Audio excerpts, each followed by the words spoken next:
Hello everyone, myself Vinay Kumaram. I am pursuing PhD in physics. So in this particular YouTube channel, I'll be teaching physics, chemistry and mathematics starting from 8th standard till 12th standard. So if you want to learn physics, chemistry and mathematics, then please do subscribe to my channel.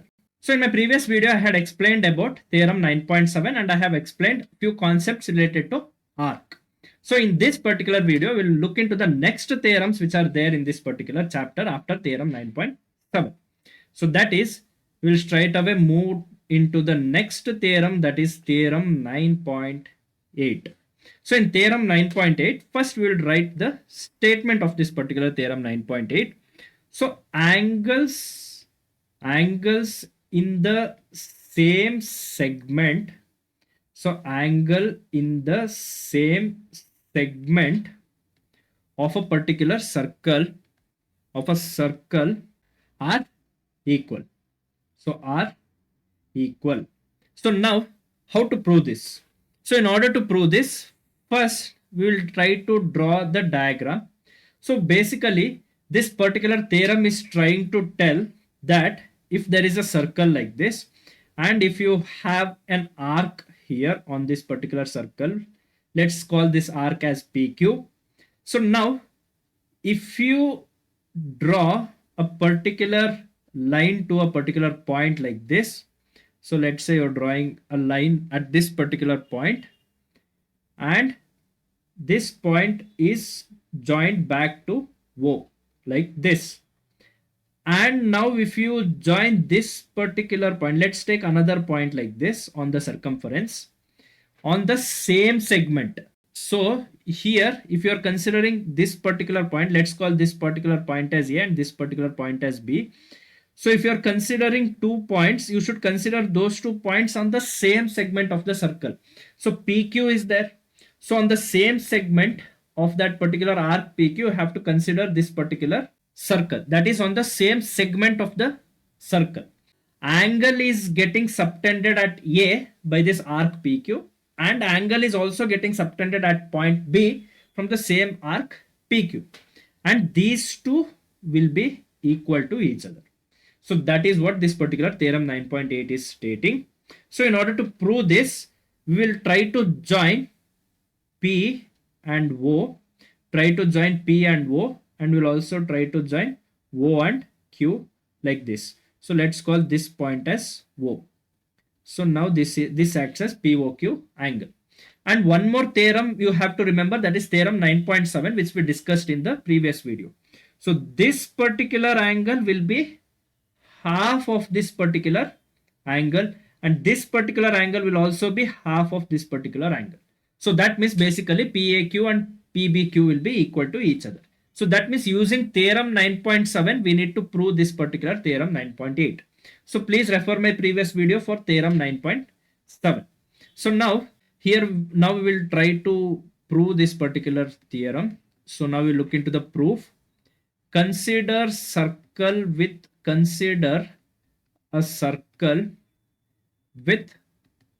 center O and arc PQ. Let A and B be the points. So let A and B be the points on circumference in the same segment of circle.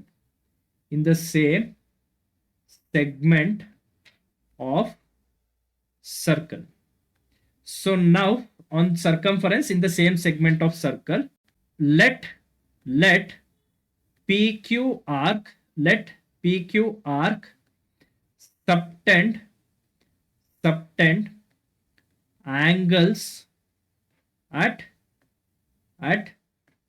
point A and B. So let PQ arc subtend angles at point A and B. Therefore, we get PAQ and PBQ. So now join OP and OQ to get angle POQ. So angle POQ is the angle subtended by arc PQ at center. So now here POQ is equal to 2 times PAQ. This is according to theorem 9.7. So this is according to theorem 9.7. Similarly, POQ is equal to 2 PBQ. This is also according to theorem 9.7. So now here you can see we have one equation and we have second equation. So in equation 1 and 2 we have LHS equal to each other. So therefore 2 PAQ is equal to 2 PBQ. This is from equation 1 and 2. So here 2 and 2 gets cancelled with each other. So therefore PAQ is equal to PBQ. So that is angle subtended by an arc in the same segment of circle, then those two angles will be equal to each other. So now we have proved the theorem 9.8. So now we will look into the converse of theorem 9.8. So now we will look into the converse of theorem 9.8, that is theorem 9.9. So what does this theorem 9.9 states? So if a line segment, so here we are not considering arc, we are considering line segment. So if a line segment joining 2 points subtends equal angles at 2 other points, subtends equal angles at 2 other points lying on the same side, lying on same side of line. It's lying on same side of line segment. So that means those 2 points should be on the same side of the line segment. I'll explain the statement of this particular theorem. First we will write this theorem fully. So 2 other points lying on same side of line segment, then all 4 points are concycle. So all 4 points are concyclic. So all 4 points are concyclic, that is they'll all 4 points lie on a circle. So on the circumference of a same circle. So now we'll try to understand the statement of this particular theorem 9.9. So now first, to understand this statement, what they have given 2 points form a line segment. Just we'll try to split this particular statement of this theorem 9.9. What they have given here, if a line segment joining 2 points, so that means basically just stop the sentence at this particular point. So if a line segment joining 2 points, so that means here 2 points are there and there is a line segment forming between these 2 points. Now we will read this particular statement further.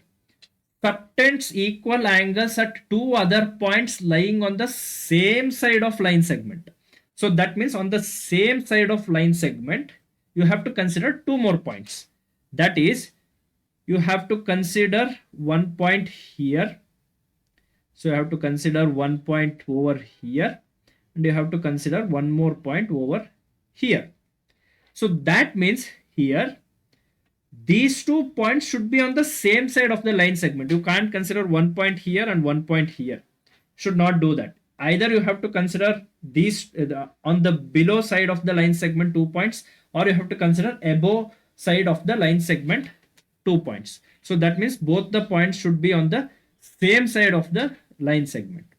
And if this particular line segment forms angle at this particular point, so let's say this particular line segment subtends an angle at this particular point, and the same line segment subtends an angle at another point which you have considered on the same side of the line segment, that is this particular angle. So if these two angles are equal, so if these two angles are equal, so that is what in this theorem they are stating, subtends equal angles at other points, like other 2 points lying on the same side of line segment. So we have considered other 2 points lying on the same side of line segment, and we have considered the angle subtended at those 2 points by this line segment, that is this particular angle and this particular angle. So now all these 4 points, that is 1, 2, 3 and 4, so all these 4 points will be concyclical. Concyclical means all the points, if they are lying on the circumference of a same circle, then all those points are known as concyclical. So that means all those points lie on the circumference of the circle. So now that means here all these 4 points lie on the same circle like this. So approximately I am writing the circle like this. So that means here all these 4 points lie on the same circumference of this particular circle. So this is the statement of this particular theorem. Now in order to prove this, we will consider one more point somewhere over here. So let's call this particular line segment as AB, and let's call this particular points as C and D.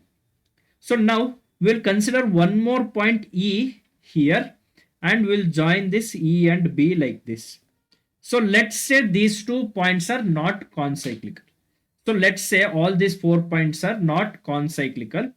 That means here E doesn't lie on the circumference. It lies somewhere inside the circle or outside the circle. So here we'll consider E lies inside the circle. So that means here this angle C and angle E will be equal to each other. Forget about this particular angle, because here we are considering AEB and ACB are equal angles, and here E is not lying on the circle.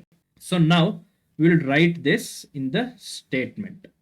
Consider a circle with center O and line segment AB where A and B lie on the circle.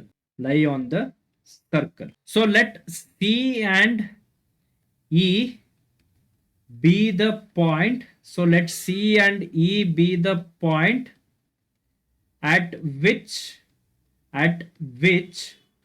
equal angles are subtended. At which equal angles are subtended by line segment AB. So that is angle ACB is equal to angle AEB.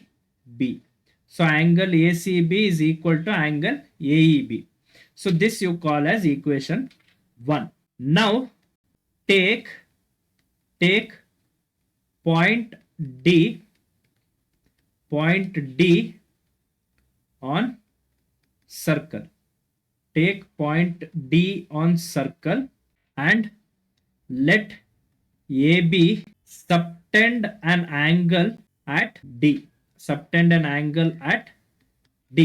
So now we have considered one point D on the circumference of the circle itself, and AB is subtending an angle at D. So now ACB is equal to AEB. Here AB acts as arc as well. AB acts as arc, and ACB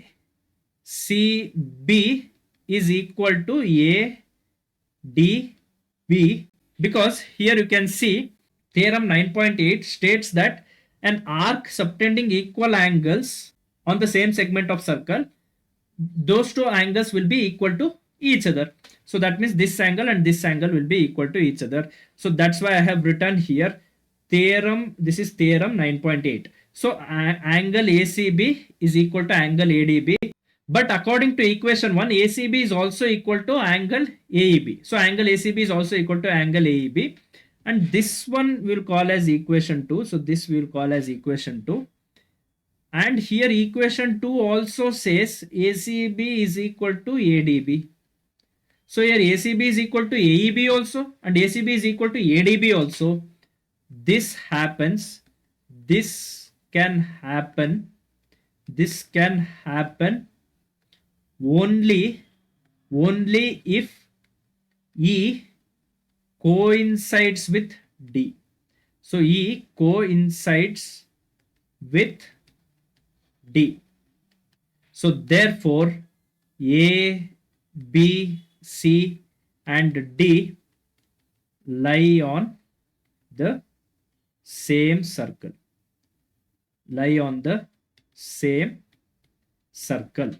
So this is what they had asked in this particular theorem to prove, and we have proved that by considering that the point is not lying on the circle. But at the end we are proving that E is coinciding with D. So if E is coinciding with D means E is also moving to the circumference of the circle and it is lying on the circumference of the circle. So this is converse of theorem 9.8, that is theorem 9.9. So now after looking into theorem 9.8 and 9.9, we'll move into the next concept, that is cyclic quadrilaterals. Cyclic quadrilaterals. So what do you mean by cyclic quadrilaterals? This is just simple, as the name suggests, a quadrilateral which is there in a circle, and all 4 points of a quadrilateral, if it is lying on the circumference of the circle, then that particular quadrilateral is known as cyclic quadrilateral. That is, let's say we have a circle like this, and let us draw one quadrilateral inside this particular circle. So let's draw a quadrilateral inside this particular circle. So let us assume there is a quadrilateral like this. So now let's name this quadrilateral as ABCD. This particular quadrilateral ABCD is known as cyclic quadrilateral ABCD because all the points of this particular quadrilateral are lying on the circumference of a particular circle. So that means all those 4 points are concyclical. So whenever a quadrilateral, all 4 points of a particular quadrilateral or all 4 vertices of a particular quadrilateral are concyclical, then that particular quadrilateral can be known as cyclic quadrilaterals. So here ABCD is a quadrilateral, and ABCD, all those ABCD points are lying on the circumference of the same circle. So that means all ABCD points are concyclical, and this particular ABCD quadrilateral can be known as cyclic quadrilaterals. Based on this concept, you have 2 theorems in this particular chapter, that is theorem 9.10 and theorem 9.11. So here in theorem 9.10 and theorem 9.11, so opposite angles of cyclic quadrilateral, if you take sum of those 2 angles, it will be always equal to 180 degree. So theorem 9.10 states that sum of pair of opposite angles of a cyclic quadrilateral is equal to 180 degree. So is equal to 180 degree. ABCD is cyclic quadrilateral. So angle A or angle DAB plus angle DCB, if you take, then sum of these 2 angles will be equal to 180 degree. So that is angle DAB plus angle DCB is equal to 180 degree, or you can consider these 2 angles as well, that is angle ABC and angle ADC, or angle ABC plus angle ADC will also be equal to 180 degree. So the opposite angles in a cyclic quadrilateral, if you are considering, and if you are summing those 2 angles, then that will be equal to 180 degree.